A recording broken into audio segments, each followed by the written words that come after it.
నమస్కారం. జిల్లా సమగ్ర నివేదికకు స్వాగతం. ఈ కార్యక్రమం ద్వారా ఆయా జిల్లాల్లో అభివృద్ధి కార్యక్రమాలు, సంఘటనలు తదితర విషయాల గురించి మనం తెలుసుకుంటున్నాం.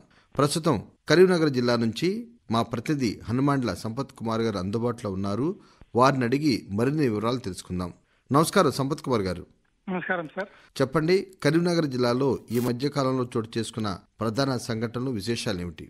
కరీంనగర్ జిల్లాలో ఈ మధ్య కాలంలో అనేక సంఘటనలు చోటు చేసుకున్నాయి. కరీంనగర్ పార్లమెంట్ ఎన్నికలకు సంబంధించి నామినేషన్ ప్రక్రియ పూర్తయింది. తుది జాబితా కూడా జిల్లా ఎన్నికల అధికారి ప్రకటించారు. ఎన్నికల్లో అత్యధిక శాతం ఓటు పెంచే విధంగా నిర్వహించే స్వీప్ అవగాహన కార్యక్రమాలు చురుకుగా కొనసాగుతున్నాయి. వివిధ పార్టీల తరఫున పోటీ చేయడానికి వచ్చిన రాష్ట్ర స్థాయి, జాతీయ స్థాయి నాయకులతో కరీంనగర్ నియోజకవర్గం మొత్తం కూడా ఎన్నికలు వేడెక్కింది. దీంతో పాటు కరీంనగర్ జిల్లాలో ఎన్నికలను ప్రశాంతంగా ఎటువంటి అవాంఛనీయ సంఘటన జరగకుండా నిర్వహించడానికి ఎన్నికల అధికారులు ప్రత్యేకంగా సమావేశం కూడా చేయడం జరిగింది. జిల్లాలో చూసుకుంటే ఇటు ఎన్నికల వేడితో పాటు వాతావరణంలో కూడా దాదాపు 46 డిగ్రీ సెంటీగ్రేడ్ వరకు నమోదయ్యాయి. ఇది ఈ మధ్య కాలంలో చోటు చేసుకున్న సంఘటనలు.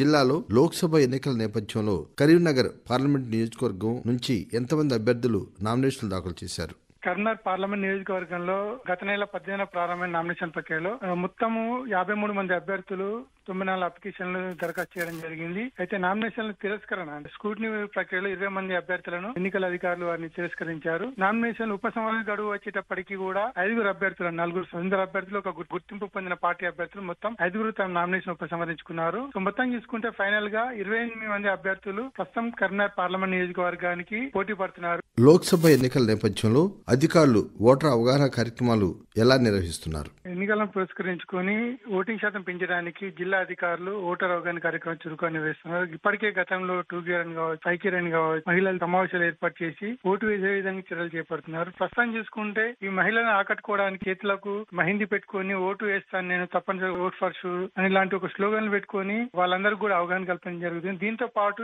పట్టణాలలో ఈ అపార్ట్మెంట్ కల్చర్ ఉంది. అపార్ట్మెంట్లకి వెళ్ళి ఈ మెప్మా అధికారులు కావచ్చు, మహిళా సంఘాలు కావచ్చు, వాళ్ళంతా కూడా అపార్ట్మెంట్లలో అందరితో ఒక సమావేశం ఏర్పాటు చేసి వారందరితో కూడా ఓటర్ ప్రతిజ్ఞ చేయిస్తూ ప్రతి ఒక్కరు ఓటు వేసే విధంగా చర్యలు చేపట్టడం జరుగుతుంది. అదే కాకుండా 85 సంవత్సరాల పైబడిన వారందరూ కూడా హోమ్ ఓటింగ్ కూడా అందుబాటులోకి వచ్చింది. దాంతో పాటు 40% కంటే ఎక్కువ వికలాంగున్న వారందరికీ కూడా ఈ హోమ్ ఓటింగ్ కు అవకాశం కల్పించారు. అది కూడా పెద్ద మొత్తంలో ఒక ప్రత్యేకంగా తీసుకొని జిల్లా యంత్రాంగం వారందరూ హోమ్ ఓటింగ్ కల్పించే విధంగా ముందుకు సాగుతున్నారు.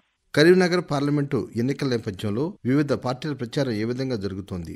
కరీంనగర్ జిల్లాలో మొత్తం 3 ప్రధాన పార్టీలతో పాటు గుర్తింపు పొందిన పార్టీలు, స్వతంత్ర అభ్యర్థులు తమ ప్రచారాన్ని వేగం పెంచారు. ప్రధానంగా చూసుకుంటే కాంగ్రెస్, బీఆర్ఎస్, బీజేపీ 3 పార్టీల మధ్య ప్రధాన పోటీ నెలకొంది. అయితే కాంగ్రెస్ తరఫున చూసుకుంటే ఇప్పటికే రాష్ట్ర ముఖ్యమంత్రి రేవంత్ రెడ్డి కరీంనగర్ జిల్లాలో పర్యటించేసి తన అభ్యర్థి వెలిచాల రాజేందర్ గెలిపించాలని చెప్పేసి జనజాతర సభకు నిర్వహించడం జరిగింది. బీఆర్ఎస్ సంబంధించి చూసుకుంటే మాజీ మంత్రి హరీష్ రావు కావచ్చు, కేటీఆర్ కావచ్చు, వీరంతా కూడా ఇప్పటికే కరీంనగర్ జిల్లాలో పర్యటించేసి బోయినపల్లి వినోద్ కుమార్ బీఆర్ఎస్ అభ్యర్థి గెలిపించే విధంగా ముందుకు సాగారు. బీజేపీ తరఫున చూసుకుంటే బీజేపీ జాతీయ ప్రధాన కార్యదర్శి బండి సంజయ్ ఇప్పటికే కరీంనగర్ నియోజకవర్గ వ్యాప్తంగా విస్తృతంగా పర్యటించి తన ప్రచారం కొనసాగిస్తున్నారు. కేంద్ర సమాచార ప్రసార శాఖ సహాయ మంత్రి మురుగన్ రోడ్ షోలో కూడా బండి సంజయ్ మద్దతు పాల్గొన్నారు. అదేవిధంగా రాష్ట్ర అధ్యక్షుడు జి కిషన్ రెడ్డి, గుజరాత్ ముఖ్యమంత్రి భూపేంద్ర పటేల్ కూడా బండి సంజయ్ కు మద్దతుగా కరీంనగర్ నగరంలో ర్యాలీలు నిర్వహించడం జరిగింది.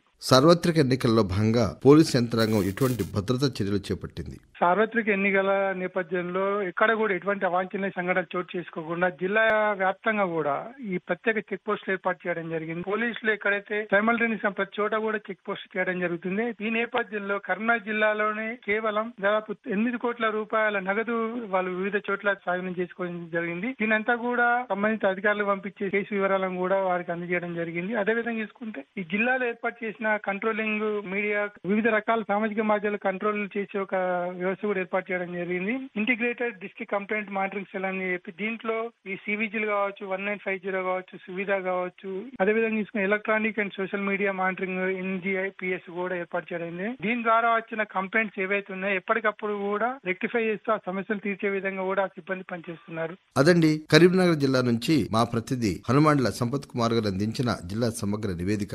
మరో రోజు మరో జిల్లా సమగ్ర నివేదిక విందాం. అంతవరకు సెలవు. నమస్కారం.